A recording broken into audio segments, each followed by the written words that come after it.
Muy buenos días a todas y a todos. A nombre de Centro INA Sinaloa, les damos la más cordial bienvenida a esta conferencia realizada en el marco de los 16 días de activismo contra la violencia de género, una campaña internacional que busca visibilizar, prevenir y erradicar todas las formas de violencia que afectan a las mujeres, adolescentes y niñas. Agradecemos también a INA TV por brindar este espacio para la transmisión y a cada uno de ustedes por acompañarnos en un tema que nos convoca, nos interpela y nos compromete colectivamente. La conferencia de hoy lleva por título Violencia estética y mandatos de belleza como disciplinamiento de los cuerpos de las mujeres, el caso de las cirugías cosméticas en Culiacán, Sinaloa. Un tema relevante para comprender las relaciones entre género, cuerpo y violencia en nuestro contexto local. Nos honra contar con la participación de la maestra Itzel Hernández Avilés, feminista, licenciada en Antropología Social y maestra en Violencias de Género, con enfoque en Derechos Humanos y Criminología por la Universidad Autónoma de Sinaloa. Es promotora de espacios de discusión entre mujeres, activista por el derecho de la interrupción voluntaria del embarazo y por una vida libre de violencia para las mujeres, adolescentes y niñas. Sus líneas de interés incluyen la violencia estética, el cuerpo, el género y las relaciones de poder. Entre sus experiencias destacan co-coordinadora de Macheteras 2019-2022, Círculo de Lectura y Discusión de Teoría Feminista y Literatura escrita por mujeres, coordinadora del proyecto Plumas de Lesbos, Editorial Independiente 2022 a la fecha, docente en el Diplomado en Antropología Social de la Escuela de Ciencias Antropológicas de la UAS, integrante del cuerpo docente de la licenciatura en Estudios de Género UAS, profesora invitada en la Facultad de Ciencias de la Educación en la UAS, colaboradora en el Departamento de Formación y Diseño Curricular del CPG-IMH de la UAS, integrante del Círculo de Lectura del Centro Documental Inés Arredondo. Su labor combina la investigación académica, la pedagogía feminista y la acción colectiva para transformar las realidades de las mujeres desde el conocimiento crítico y la organización comunitaria. Sin más preámbulos, cedemos el uso de la palabra a la maestra Itzel Hernández Avilés para escuchar su conferencia. Qué gusto estar acá, la verdad estoy muy agradecida con la invitación, un poquito nerviosa, emocionada, porque este realmente es un tema que me apasiona y que sé que puede ser sensible o delicado, sobre todo para nosotras las mujeres, pero bueno, lo expongo desde una visión antropológica, muy respetuosa de las diferencias, de las prácticas, ¿no?, que tenemos cada una de nosotras y la percepción que tenemos en torno a la belleza, a la falta de esta, a la forma en que la performamos, en que la transmitimos a otras mujeres. Y pues les voy a presentar un poco sobre mi proyecto bueno, más bien mi investigación. Ya esta investigación ya fue publicada en la maestría en Violencias de Género de la Universidad Autónoma de Sinaloa. Yo investigué sobre la violencia estética y el mandato de belleza específicamente aquí en Culiacán, Sinaloa, porque me parece una práctica muy fascinante en torno a las cirugías cosméticas, ¿no? Y pues fui dirigida por la doctora Lisbeth García Montoya, quien también agradezco mucho todas las precisiones y las correcciones a mi trabajo. ¿Por qué es importante problematizar la belleza? Bueno, primero que nada, porque es una práctica cultural completamente sancionada. Todas las culturas tienen sus propios parámetros de belleza, sus propias prácticas de belleza, pero me interesa problematizarla desde la antropología precisamente porque sí hay prácticas que pueden ser nocivas para la salud de las mujeres, y creo que es importante también entender de dónde vienen estas obligatoriedades de ser bellas, a qué intereses responden, pues es decir, problematizar la belleza, preguntarnos por qué, para quiénes, para qué logramos a través de esto. y yo me centro específicamente en el caso de las cirugías cosméticas que se inscriben en la narcocultura en Culiacán, entendida como este sistema de valores, ¿no?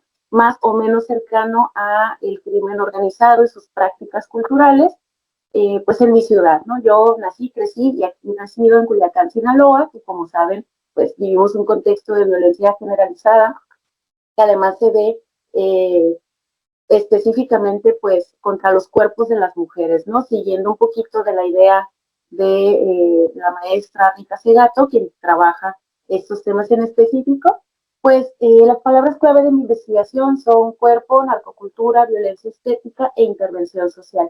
Y esta conferencia, si no me equivoco, pues se inscribe en el marco de los 16 días de activismo contra la violencia contra mujeres y niñas, que yo como antropóloga feminista pues estoy muy emocionada de compartirles, porque precisamente la violencia estética tiene auge en redes sociales, creo que lo vemos en TikTok, lo vemos en Instagram, estamos comenzando a tener una discusión, a problematizar la obligación de ser bellas, y por lo tanto, pues este es mi aporte, ¿no? Cuando yo decido trabajar este tema para la maestría, una de las preguntas que me hacían constantemente mis tutoras, mi directora, mis compañeras, el comité académico, era precisamente, ¿tú crees que la belleza es un problema? Y creo que es una pregunta que nos puede surgir constantemente, ¿no? Como nos surgió a lo mejor hace 50 o 100 años. Son los otros temas un problema. Y yo pienso que la obligación de ser bella sí se puede volver problemática, sí puede tener consecuencias en la vida de las mujeres, y me interesaba demostrarlo desde un punto de vista científico, apoyado pues esto en la antropología social. Mi formación es antropóloga social, es lo que yo estudié en licenciatura, y entonces desde una postura política crítica pienso, puede llegar a serlo, ¿no? Puede llegar a serlo, esta exigencia puede llegar a ser un problema y puede tener consecuencias negativas en la vida de las mujeres y sobre todo de las niñas, ¿no? Entonces, pues el primer capítulo de mi trabajo es precisamente problematizar la violencia estética en el contexto de la narcocultura en Culiacán, Sinaloa. Yo me apoyé mucho en el trabajo de otras antropólogas mexicanas e hispanohablantes sobre la cirugía cosmética, la violencia estética y la subjetividad, ¿no?, de las mujeres. Cito, por ejemplo, a Elsa Ivette Jiménez, quien propone ya desde el 2014 que tenemos una idea de cómo es el cuerpo ideal de las mujeres en el contexto de la narcocultura. Y se habla de este cuerpo históricamente muy reconocible, de mujeres muy delgadas, pero muy voluptuosas, en el área de los glúteos, de los senos, de labios carnosos, cabello muy largo, por lo general oscuro, y a lo largo de mi trabajo de campo, pues fui también viendo cómo este modelo se ha ido transformando, sin que esto signifique que se vuelva más flexible para las mujeres, ¿no? Lo cual pues problematizo en mis conclusiones. Para instalarnos un poquito en el tema, yo fundamento mi espacio geográfico, que es la ciudad de Culiacán, Sinaloa, y que se encuentra inscrita en una región cultural conocida como el Triángulo Dorado. Esta es un símil del Triángulo Dorado en el sudeste asiático, donde hay una gran producción de amapola y otras plantas enervantes. Y en México, pues tenemos nuestro Triángulo Dorado, ¿no?, que es la zona serrana que comprende entre los estados de Chihuahua, Sinaloa y Durango. Y pues aquí ocurren dinámicas culturales específicas que a lo largo de la historia del país pues se han ido transformando. Esta narcocultura, que yo comparto la definición de la maestra Lilian Paolo Valle, la entendemos como la producción de significados vividos por un grupo determinado, ¿no? Y por supuesto, Paola lo dice de esta manera, si existe una actividad de transportación de drogas ilegales, pues también se van generando sentidos en una cultura, unas reglas del juego y unas normas de comportamiento alrededor de esta actividad. Para mí es muy importante dejar claro que las mujeres que yo entrevisté para mi trabajo de campo no son necesariamente mujeres actoras directas del crimen organizado o directamente relacionadas con el crimen organizado, pero sí son mujeres cuyas condiciones de vida son cercanas a estas normas de comportamiento. Y por tanto, ellas buscan moldear sus cuerpos o han buscado moldear sus cuerpos en relación y en función de este ideal de belleza para las mujeres en la narcocultura. De aquí se desprende pues un mandato de belleza muy específico que pues me dio la tarea también de indagar, ¿no? Cómo se sentían las mujeres en torno a este mandato de belleza, que puede traducirse en riesgos para ellas, y pues mi concepto de género muy básico, citando a la antropóloga Marta Lamas, para mí el género en ese trabajo es la construcción cultural de la diferencia sexual, ¿no? Y lo veo como una categoría jerárquica, rígida en el contexto de la narcocultura en Culiacán, y de aquí se desprende también que hay una relación entre belleza y narcocultura. El Saibet Jiménez lo plantea de esta forma, y es que el cuerpo de las mujeres se va moldeando en función de lo que los hombres, que son los que sancionan la cultura aquí, les gustaría tener a su lado, ¿no? Y por supuesto, no dejamos de lado la subjetividad de las mujeres, la agencia de las mujeres, y esto a lo largo de las entrevistas realizadas, pues está constantemente expuesto. Violencia estética. Esther Pineda lo define en 2020 en su trabajo Bellas para Morir como el conjunto de narrativas, representaciones, prácticas e instituciones que ejercen una presión perjudicial y formas de discriminación sobre las mujeres para obligarlas a responder al canon de belleza imperante. Además, el impacto que esto tiene en sus vidas, pues es lo que ella denomina violencia estética y se fundamenta sobre 4 premisas, que son el sexismo, la gerontofobia o etarismo, el racismo y la gordofobia, ¿no?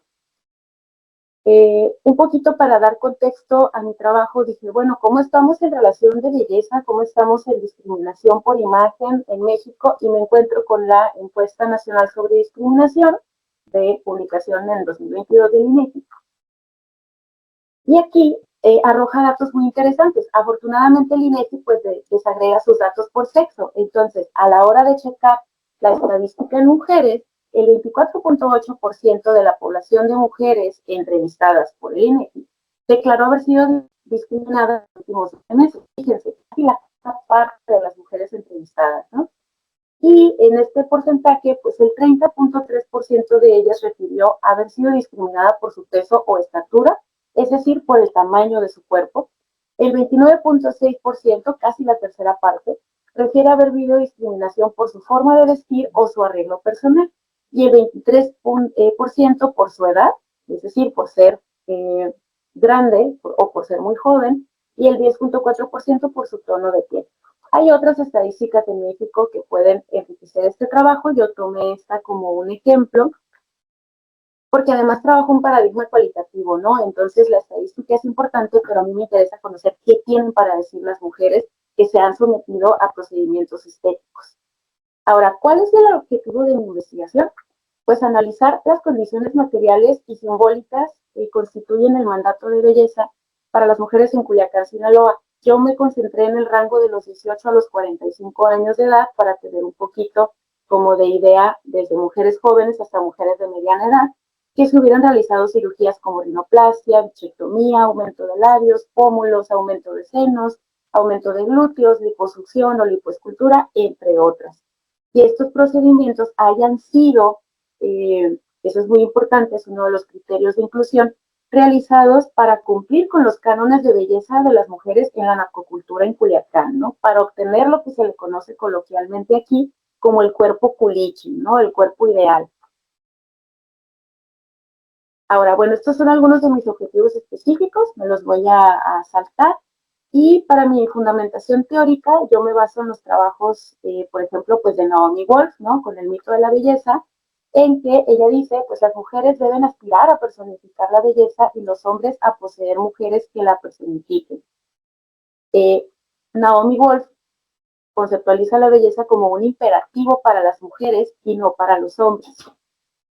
La antropóloga Elsa Muñiz trabaja también el tema de cirugía plástica y lo propone como un mecanismo de disciplinamiento de los cuerpos. Este es un paradigma central en mi trabajo, ¿no? Yo veo en la investigación la cirugía plástica sí como un mecanismo de negociación con la realidad, pero también de disciplinamiento del cuerpo, ¿no? Creo que es muy importante como antropólogas feministas mantener el punto de vista crítico, ¿no? Y decir, sí, describo las prácticas culturales, pero necesito analizarlas también desde la teoría feminista. Y bueno, el cuerpo para la antropóloga Mariluz Esteban, pues está ligado a lo social y es íntimamente relevante, ¿no? Toda experiencia de vida es una experiencia corporal. Ahora, ¿cómo trabajé yo? Yo realicé 4 entrevistas a profundidad a mujeres que cumplieran con estos criterios y posteriormente con los resultados de esta entrevista, desde la perspectiva de la violencia estética, trabajé un taller con chicas de preparatoria, que es la verdad mi parte favorita y ahorita les voy a explicar por qué. Pues mi trabajo fue con este grupo de población que ya les comenté previamente cuáles son los criterios de inclusión. Obviamente hubo un consentimiento informado, las entrevistas fueron realizadas de manera presencial, con una grabación nada más de audio, con el permiso de ellas. Les envié previamente las preguntas por si se sentían incómodas con alguna, que tuvieran libertad de simplemente decirme, oye, esto no lo quiero responder. No hubo ninguna negativa, la verdad el proceso fue bastante fluido con ellas, fueron muy participativas. Y un poquito sobre mis resultados, miren, aquí está una tabla de mis participantes. Ellas fueron Juliana, Verónica, Yaca y Ana. Obviamente los nombres fueron cambiados por cuestiones de privacidad. Su edad y sus demás datos son exactos, ¿no? Ellas pues están entre los 26 y los 39 años, tienen estudios desde nivel técnico hasta posgrado y se dedican a diferentes disciplinas, el área cultural, la sociología, trabajo social, administración de empresas, una es auxiliar educativa, otra se dedica a las ventas, otra es empresaria, y bueno, ellas se realizaron intervenciones cosméticas como aumento de senos, lipoescultura, implantes, aplicación de botox facial, ácido hialurónico, y todas fueron realizadas por personal médico certificado. Esta es una tabla donde yo presento mis categorías centrales, pero con los datos arrojados en la investigación, pues pude construir 3 axiales, ¿no? Que son relaciones conceptuales. El primero, el mandato de belleza en la narcocultura, cómo se constituye, qué lo compone. El número 2, muy interesante, cómo se financian estas cirugías. Y el número 3, la relación entre la violencia estética y la toma de decisión de realizarse cirugías cosméticas. Aquí podemos ver mejor ilustrado el primer axial y básicamente los datos arrojados en las entrevistas, que yo posteriormente contrasto con la teoría, pues un componente de la sociedad en Culiacán, que no es toda la sociedad en Culiacán, pero un componente o subcultura, pues es la narcocultura, ¿no?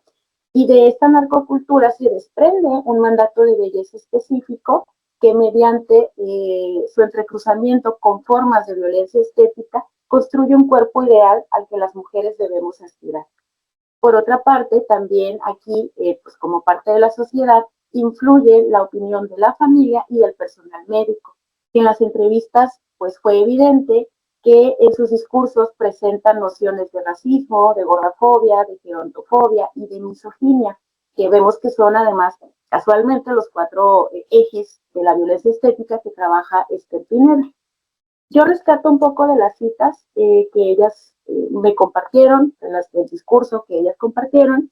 Y, por ejemplo, Juliana sí decía, ¿no? En mi familia es muy importante el físico, son muy violentos en cuanto a que usted es gorda, a que usted es prieta, estas son palabras textuales, ¿no? Y es algo imperdonable en mi familia nacer prieto. Cuando nace un niño, lo primero que preguntan es de qué colores. Y si estás gorda, en cada reunión familiar vas a ser atacada por gorda. Una constante en el discurso de las informantes precisamente eran estos comentarios desde la infancia. También el personal médico, y se permite comentar sobre el cuerpo de las mujeres. Por ejemplo, Juliana también, al acudir a una consulta con su otorrino, le dice, oye, ¿tienes la nariz operada? Y le dice ella, no, así la tengo. Y dice él, ay, qué bueno, porque si te pones ácido hialurónico vas a verte más narizona, ¿no? Es decir, estos juicios de valor que el personal médico capacitado, que además tiene una autoridad médica, pues se permite reproducir frente a las pacientes sin ningún problema, ¿no? Por supuesto que esta violencia estética pues afecta las formas en que las mujeres nos percibimos a nosotras mismas y se van construyendo paradigmas imaginarios que son imposibles o muy difíciles de alcanzar. Por ejemplo, Juliana también dice, y es consciente, ¿no? Yo creo que es mucha violencia para las mujeres. Yo sí lo noto, pues, o sea, a mí me gustaría sentirme a gusto con el cuerpo que tengo, que voy a tener. Esto lo dice Verónica y Juliana comparte. Pues con cirugías medio conseguirías el cuerpo ideal, porque lo que piden es muy real, o sea, es muy difícil de alcanzar para la mayoría. Estas son las entrevistas de mujeres que ya han llevado a cabo estos procedimientos, ¿no? Y nos va perfilando la insatisfacción corporal también. Por supuesto, pues se va volviendo cada vez más específico y entonces ya vamos platicando sobre cómo es el cuerpo ideal de las mujeres en Culiacán y Ana nos compartió, ¿no? Dice, bueno, hemos observado que una culichi, es decir, una mujer oriunda de Culiacán, debe tener las algas muy grandes, caderas grandes, cintura pequeña, pero ahora también se está usando la moda de no tener busto y muchas mujeres se están quitando, es decir, también hay cirugías ahora de retiro de implantes de senos, ¿no? Porque como va cambiando el paradigma de la belleza, las mujeres tienen que, pues, perseguirlos. Y Verónica hizo mucho ese comentario al respecto, ¿no? Ella dice, es que este paradigma sí se ha transformado. Muchas mujeres de este círculo ahora usan tenis y antes usaban tacones, pero de ciertas marcas. Ya se pintan el cabello de otros colores, que no son el negro tradicional, y han cambiado esta moda, pero también no deja de exigirle a las mujeres o de presionarte a ti como mujer culiacanense a estar, a encajar ahí. Y vemos entonces cómo este mandato de belleza no es estático, es histórico, va cambiando en el tiempo, pero en la percepción de las participantes continúa siendo una presión que además es difícil, ¿no? de alcanzar. El segundo axial son las condiciones materiales, ¿no? ¿Quiénes asumen los costos de las cirugías? Y aquí les voy a compartir algo muy curioso, no sé si en otras partes del país sea la impresión que se tiene, pues en México, ¿no? Pero muchas personas con las que yo platicaba antes de realizar mi trabajo de campo, durante y después, tienen la noción de que los costos de las cirugías cosméticas en Culiacán siempre son financiados por los hombres, por las parejas, por los actores del crimen organizado, así como serie de televisión, como película, donde el hombre llega a la puerta de tu casa y te lleva con el cirujano y le dice al cirujano, yo quiero que mi mujer tenga este cuerpo. En mis entrevistas no apareció este dato. Eh, no sé cómo sea en la generalidad, obviamente este es un trabajo de índole cualitativa, pero sí me parece que en el imaginario cultural existe esta noción de que los hombres ejercen este patriarcado de coerción, ¿no? Que ellos obligan a las mujeres. Y no, en mi trabajo, que no era uno de los criterios de inclusión, pero aparece que son ellas quienes asumen los gastos, sus familias, también sus parejas, otras personas, pero esta idea de que es el narco poderoso que te lleva, pues no necesariamente corresponde con la realidad, ¿no? Y entonces, pues, ¿quiénes costearon las cirugías de las mujeres que yo entrevisté? La familia, que eran mujeres siempre, ellas mismas, mediante distintos mecanismos como el ahorro o las cundinas, que en otras partes del país se les conoce como tandas, y que se tiene la noción de que estas tandas o cundinas te llevan a practicarte cirugías con médicos que no están certificados y puede representar riesgos para tu salud o incluso la muerte. Y además las cirugías también son asumidas por la pareja, quienes pueden ser o no actores del crimen organizado, pero bueno, pues esto ya depende de cada caso en específico. Por supuesto, pues se observó que existe un fuerte componente económico en cuanto a la toma de decisión para los procedimientos. Por ejemplo, Verónica nos compartió, para mí las cirugías son para personas con un alto nivel económico. Esto lo dijo Juliana. Y Verónica comenta, principalmente creo que son accesibles para quienes tienen dinero del narco, ¿no?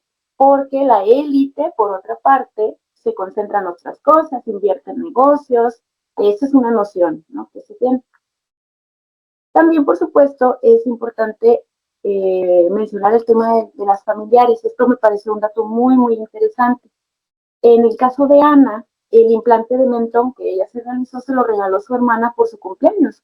Nos comparte Ana, mi hermana se operó la nariz, yo la acompañé a la consulta y me dijo, oye, pues ponte el mentón, yo te lo voy a regalar por tu cumpleaños. Y entonces Ana le dijo, oh, pues sí, sí me lo pongo, ¿no? Es decir, su hermana le regaló su implante de mentón. que no fue su primera cirugía, pero bueno, ahí vamos. Y comentó Juliana que a ella su primera cirugía se la pagó una prima. Su prima tiene mucho dinero y entonces pues su prima decidió regalarle la cirugía porque supo que Juliana ya se encontraba ahorrando desde que tenía 18 o 17 años para operarse el busto. Y entonces su prima dijo, ay, pues mi prima está ahorrando, le voy a regalar la cirugía, ¿no? Simplemente por cariño, como lo dice ella, pues por buena onda. Y entonces fue muy interesante ver cómo en ambos casos estas cirugías fueron pagadas como un regalo por parte de mujeres familiares. En segunda instancia, otro actor que financia las cirugías es la pareja. En ambos casos en que salió esta información, pues son varones ellos, ¿no? Y ellos financiaron los procedimientos de manera parcial, es decir, costearon una parte de ellos y otra parte de las mujeres, o de manera total, ¿no? Entonces, Verónica nos comenta que ella un día tuvo la idea de operarse y le estuvo insistiendo todos los días durante un mes y medio a su novio y él le dijo que sí, pues que estaba bien, ¿no? Y Verónica dice, no era que le sobrara muchísimo el dinero, pero yo sabía que para eso sí tenía. Y como vivíamos económicamente estables y era solvente en aquellos momentos y lo podía pagar, pues estuve insistiendo. En el caso de Ana, pues ella dijo, mi cirugía la pagó mi novio. O bien, de manera parcial, en el caso de Ana también, la mitad de su cirugía la costeó su novio y la mitad de ella. Ahora, lo que les decía hace unos momentos, ¿no? Contrario a esta noción popular, no son solamente los hombres quienes financian las cirugías, ¿no? Por ejemplo, Ana reflexiona, siento que no es tan directo de que, ay, ocupo conseguir un patrocinio, que esta es la forma en la que muchas mujeres en Culiacán se refieren a que sea un hombre, una pareja, varón, sentimental quien pague por estas cirugías, ¿no? O necesito a alguien que me opere, ¿no? Antes los vatos pesados, esta es una cita, es decir, hombres que están muy arriba en el rango de la organización criminal, son los únicos que operan. Pero ahorita no. Yo tengo amigas que dicen, ay, me operé la nariz porque ahorré o porque saqué un préstamo. Vemos entonces ya nuevas formas de financiamiento, ¿no? El ahorro propio, el adquirir préstamos y aparece también el método grupal conocido como Kundina o Tanda, ¿no? Sin embargo, se percibe que este método pues es usual de uso entre mujeres de clase media y baja. Y, por ejemplo, una de mis participantes, una de las compañeras que me apoyó con la entrevista, se dedicó un tiempo a financiar las cirugías de otras mujeres, ¿no? Entonces ella trabajaba al lado de una cirujana conocida aquí en Culiacán para financiar de manera parcial las cirugías de otras mujeres. Y ella dice, en la experiencia que yo tuve haciendo financiamiento de estos procedimientos, la mayoría de las pacientes eran de nivel bajo o medio. Y bueno, como les decía hace ratito, la percepción de las mujeres entrevistadas es que la calidad de trabajo de los médicos mediante cundinas o tandas es mala, ¿no? Ana lo dice, yo lo veo muy peligroso, estos médicos no saben qué onda, representa un riesgo para las mujeres, por eso muchas se mueren, y es lo que ella nos comparte, ¿no? También una categoría interesante para analizar es este marcador de clase que existe entre los resultados esperados con una cirugía cosmética. Y Verónica lo expresó de manera muy clara, porque ella dice, bueno, yo veía una revista que se llama Perfiles, donde aparecen mujeres de la élite, Culiacán, y los cuerpos no tienen nada que ver, la manera no tiene nada que ver con la vestimenta, nada que ver con las mujeres relacionadas con la narcocultura, que tal vez tienen la misma edad, pero pertenecen a diferentes clases sociales y diferentes grupos donde se mueven. Y sigue, ahí me incluyo un poco yo, que somos la clase más trabajadora, que no nos sobra, pero nos esforzamos para tener dinero para hacernos algún procedimiento. Y por último, este axial, donde trato de responder a mi pregunta general de investigación, y es por qué las mujeres recurrimos a estos procedimientos cosméticos. Y entonces, pues, ¿cómo opera estos procedimientos en la subjetividad de las mujeres? La violencia estética interviene en la noción del propio cuerpo, la autoestima y las relaciones de las mujeres con nuestro entorno. Y también la subjetividad de las mujeres entrevistadas se relaciona con su seguridad, su autoestima, la influencia de su ambiente, las personas que la rodean, las modas, la presión social, y esto, por supuesto, interviene la percepción individual del cuerpo. Por ejemplo, Verónica fue muy consciente y era muy consciente de la desigualdad de género que operaba en este mandato de belleza, porque dice, creo que las cirugías cosméticas son muy invasivas, creo que las mujeres estamos expuestas todo el tiempo a cirugías, a dietas, a ejercicios, a ropa incómoda, ¿no? Y me considero consciente de ello. Y continuó la cita. Todo el tiempo es como una presión con tu cuerpo y no creo que a los hombres les pase que abres tu closet, que vas a salir a algún lugar y te pongas una cosa, pero ya para irte te pongas otra. Yo sí me doy cuenta y de hecho ya me siento bien con lo que llevo puesto, pero si no, me regreso a cambiar porque no estoy a gusto con mi cuerpo. Es decir, vemos aquí algo que podría parecer una disonancia cognitiva, pero en realidad que es perfectamente entendible en el contexto antropológico, ¿no? O sea, la autoestima y la subjetividad de las mujeres está en constante movimiento. Respecto a ello, también hay nociones muy curiosas. Se tiene, o por lo menos Ana, a quien entrevisté, y Yaka también, Ana, número 3, ellas comentaban, cuando yo les pregunto, oye, ¿y tú cómo sientes que las cirugías tengan que ver con la autoestima o cómo crees que somos, o sea, que son otras mujeres que se han sometido a estos procedimientos, ¿no?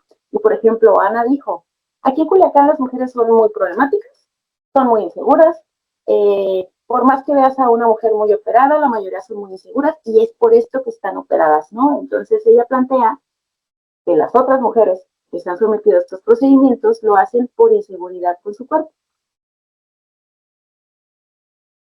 También pues se habló un poco sobre ya el tema de la disciplina, sobre mantener una rutina posterior a las operaciones que tiene que ver con un cuidado muy delicado de la alimentación, del ejercicio, de ser disciplinadas, de la forma en que tienes que continuar haciendo ejercicio después. Y también pues arrojaron constantemente comentarios sobre dietas, sobre restricciones alimenticias, que son mecanismos mediante los cuales ellas controlan su peso y la forma en que lucen, ¿no?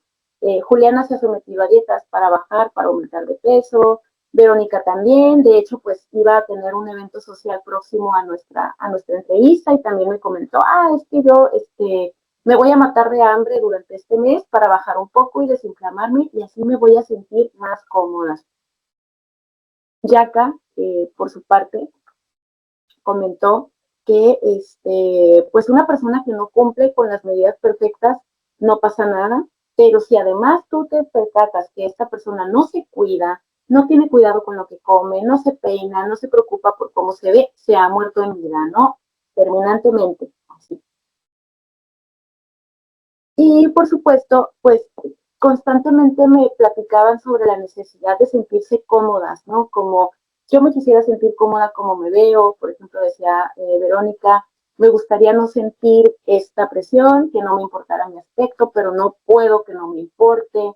Ana comentaba, pues a mí me falta esta seguridad, me hizo falta antes de operarme y en realidad no es necesario operarte, no necesitas someterte a dietas extremas, necesitas sentirte bien, trabajar en tu persona, quererte, sentirte a gusto.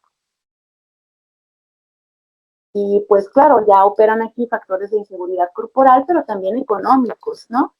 Y Ana nos compartió que antes de su cirugía, ella no pensó, de su primera cirugía, si lo necesitaba o no, si lo deseaba o no, simplemente pues ella se sentía bien con su cuerpo, pero hubo un tema social ahí. Todas las amigas de su círculo social en ese tiempo comenzaron a recurrir a cirugías cosméticas, más o menos a sus 20 años, y entonces ella dijo, si yo tengo dinero para operarme, yo también lo voy a hacer, ¿no? Como una forma entonces de pertenencia al grupo, de cohesión, incluso de una demostración de poder, ¿no? Tengo dinero para hacerlo, yo también lo voy a hacer. Y por supuesto, pues comentaron constantemente las participantes de este trabajo que precisamente había una influencia de otras personas, ¿no? porque había comentarios de las familias. Por ejemplo, en el caso de Verónica, ella tuvo un aumento de peso en algún momento de su juventud y la familia de su pareja, de su novio, ya empezó a hacer comentarios sobre eso, ¿no? Pues porque engordaste tanto, tú no estabas así, y entonces ella comienza a sentir esta necesidad de transformar su cuerpo para que se viese como en el pasado, ¿no? Podemos inferir que este ejercicio de la violencia estética pues sí condiciona las tomas de decisión o algunas de las tomas de decisión. Ahora, surgen cuestiones pues, positivas, negativas, neutrales, eh, y por supuesto, pues esta toma de decisión entonces se ve influenciada por la mirada externa, por los cánones de belleza que propone la narcocultura en Culiacán, por la violencia estética en los medios de comunicación, la presión familiar, la necesidad de mostrar que se pueden pagar estos procedimientos, la necesidad de pertenencia al grupo y también por seguir modas, ¿no? Por encontrarse a la moda. Ahora, ¿qué concluyo yo con este trabajo? Eh, Autoras como Kathy Davis, que también trabajan la sociología del cuerpo, sostienen la importancia de estudiar el sufrimiento personal como una categoría de análisis relevante, ¿no? ¿Por qué? Porque no debemos etiquetar negativamente a las mujeres que se someten a ningún tipo de procedimiento. Obviamente esto es respetable, es parte de nuestra individualidad. Y tenemos que alejarnos de estas narrativas que también me tocó escuchar mucho de personas en general cuando les platicaba sobre mi tema de tesis, eh, que catalogan como frívolas y superficiales a las mujeres que se someten o nos sometemos a estos procedimientos, ¿no? Creo que el análisis tiene que tomar en cuenta la compasión, la empatía y sobre todo pues entender que el sufrimiento existe y es importante y lo que las personas hagan o hagamos para paliarlo un poco, para integrarnos un poco más, no tiene nada de condenable, porque al final pues es una forma en que se negocia con la identidad, ¿no? Y lo dice Kathy Davis, en un contexto donde las diferencias corporales pueden suscitar un sufrimiento insoportable, pues es importante estudiar desde la compasión, claro, la objetividad, pero también la compasión. Sin embargo, y aquí me pareció muy interesante la discusión y la réplica que hace Susan Borgo al trabajo de Kathy Davis, eh, que no hay que dejar, sí hay que tomar en cuenta el sufrimiento, sí hay que ser respetuosas de las decisiones individuales de otras mujeres, pero también hay que cuestionar desde la crítica cultural la cirugía cosmética, ¿no? Porque si no tenemos en cuenta el sistema de valores culturales en que las mujeres estamos inmersas y nos podemos sentir poca cosa y existe una industria de la belleza que genera millones cada año, pues estamos dejando de lado el análisis crítico, el análisis feminista, ¿no? Tal cual Susan Bordo dice, yo me concentro en la complejidad y en, en el densamente institucionalizado sistema de valores y prácticas en torno a la industria de la belleza y de la cirugía cosmética, porque creo que necesariamente necesitamos tomar en cuenta un eje sistémico para la crítica. Por supuesto, pues la teoría feminista, desde una perspectiva crítica, radical, nos propone resaltar que las decisiones que las mujeres tomamos de manera individual no están desenmarcadas del contexto. Y el contexto, al menos en Culiacán, Sinaloa, es de mucha violencia. Entonces, siguiendo un poco con el trabajo de Ana de Miguel, la estructura patriarcal continúa aquí, ¿no? Y nos han convencido en este patriarcado del consentimiento que las mujeres vivimos en plena igualdad porque ya tenemos igualdad en las leyes. Sin embargo, esto no significa que realmente eh, tengamos igualdad de oportunidades. Y por supuesto, pues el interés de mi trabajo era indagar en el contexto en el que se marcan estas decisiones, completamente respetables, pero sí es muy importante tener en cuenta, si estamos trabajando temas de violencia, así como antropólogas estamos abriendo la puerta a investigar la violencia contra las mujeres, a volverla un tema en la arena pública, en la legislación, eh, no dejar de lado que muchas veces el interés patriarcal se sirve del relativismo cultural para reproducirse a sí mismo, ¿no? Y entonces ahora, pues la libre elección no puede ser absolutamente cuestionada y dejamos pasar muchas prácticas que constituyen violencia contra las mujeres y las niñas. Por supuesto, pues este es un resumen nada más de mis resultados. Se presentaron riesgos para la salud dos, eh, en dos de las compañeras que participaron de este estudio. Ojo, este no fue un criterio de inclusión. Yo no sabía que habían tenido problemas antes de entrevistarlas. Una de ellas desarrolló el síndrome de Asia, que es un síndrome autoinmune que ya ha sido estudiado desde hace unas décadas por las ciencias médicas, y que básicamente es un rechazo del cuerpo a los implantes, en particular a los implantes de seno. Y de hecho, Juliana, que es quien lo presenta, sí me comentó, me dijo, oye, yo estuve investigando, me quiero quitar los implantes porque me siento muy mal, desarrollé una condición autoinmune, tengo fiebre, dolor de cabeza, me siento muy mal, me arrepiento, quisiera quitármelos, pero no hay mucha evidencia científica sobre este síndrome porque es algo que nos pasa a las mujeres, en su mayoría, que son quienes recurren a los implantes de seno, ¿no? Entonces vemos ahí también el sesgo patriarcal de la medicina. ¿Y qué hacemos con esto? Tenemos una idea de por qué ocurre la violencia estética, cómo se contextualiza la violencia estética, cómo se manifiesta y cómo la detectamos. ¿Qué podemos hacer desde la antropología que nos han dicho que no podemos hacer constantemente? Intervenir, ¿no? ¿Qué hacía yo con toda esta información que tenía en mi trabajo de tesis? Pues publicarla está perfecto, ¿no? Pero además, ¿de qué manera podía yo incidir en mi comunidad desde una antropología crítica y situada, ¿no? Y decir, bueno, mi papel no es meramente observar y ya, yo también tengo una subjetividad, yo también tengo mi propia relación con la belleza o con la falta de esta o con las prácticas de belleza en Culiacán.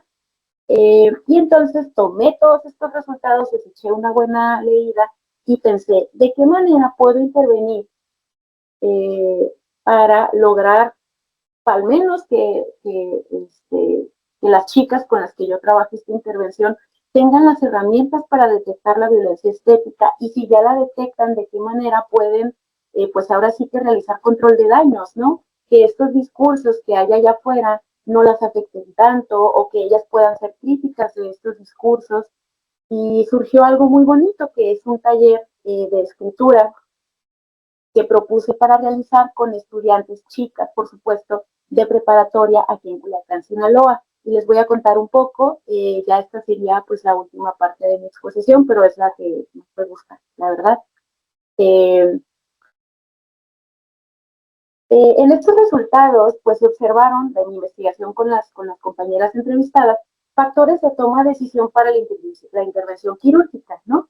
Y por supuesto, pues constantemente surgió en las entrevistas el tema de la subjetividad, de la autoestima, de la percepción del valor personal, de la percepción social de la belleza, y construyo esta estrategia como un esfuerzo para incidir en la subjetividad de las mujeres y su valía personal de manera positiva y propositiva.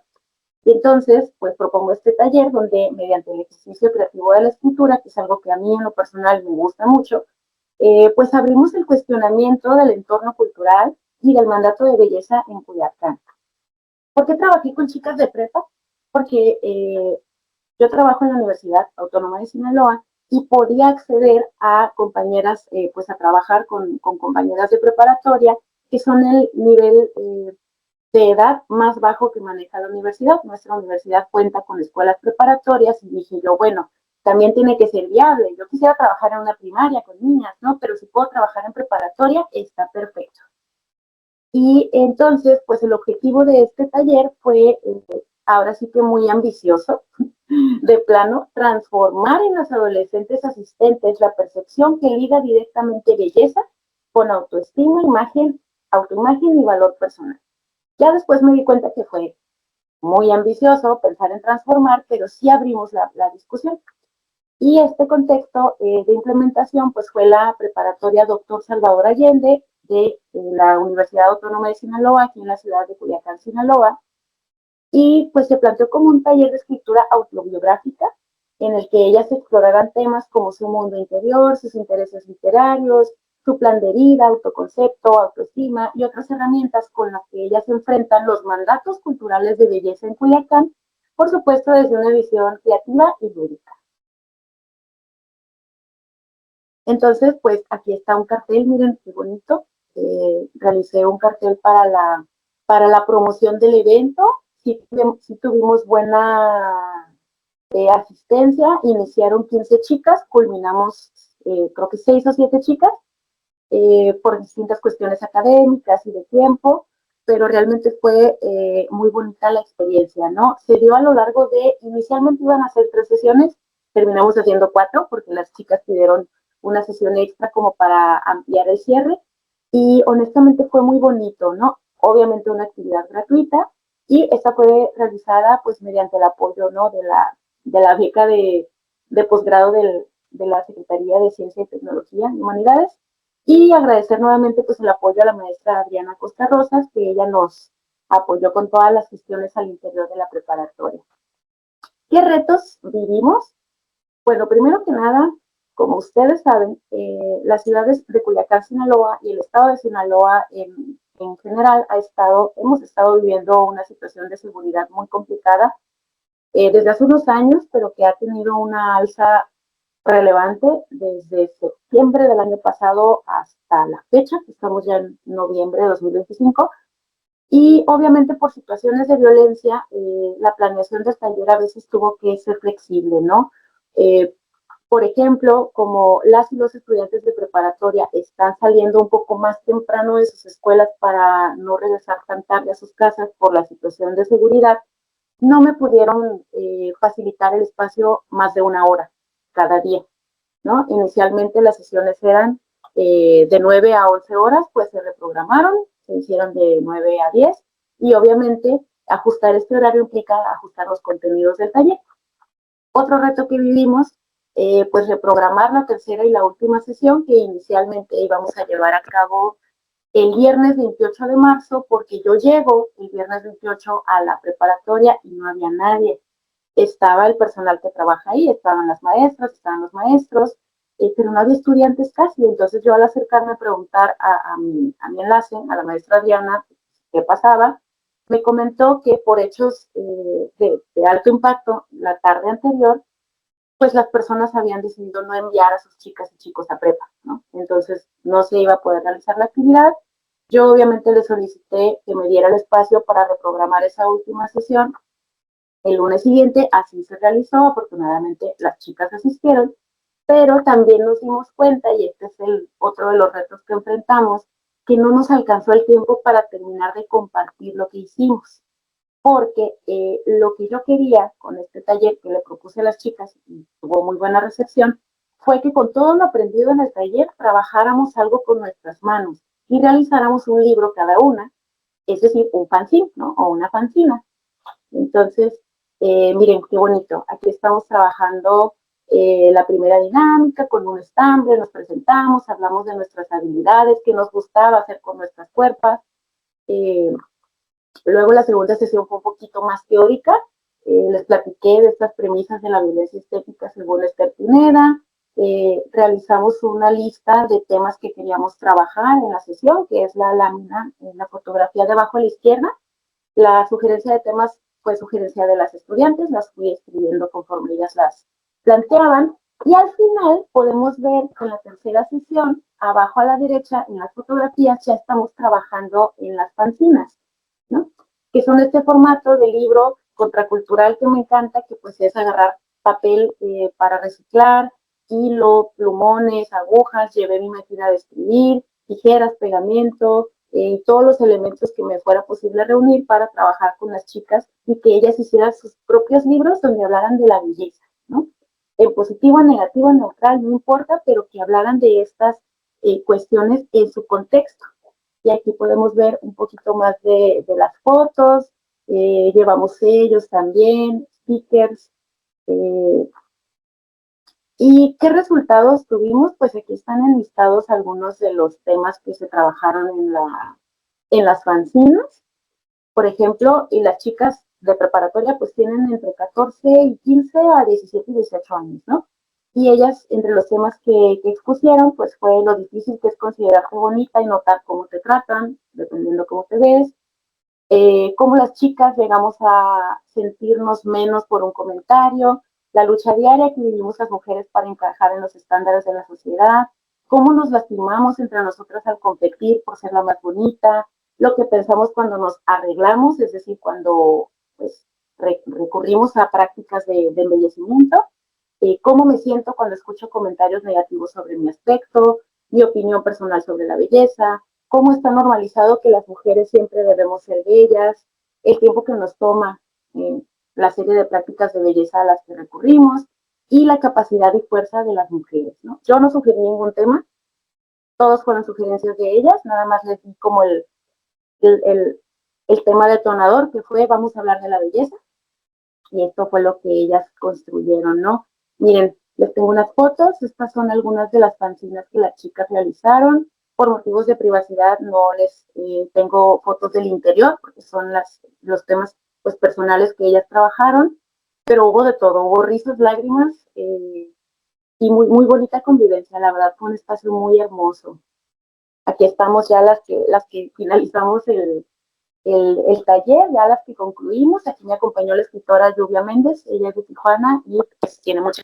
Bueno, y aquí podemos ver la foto de las 5 compañeras que pudieron concluir el taller hasta el último día.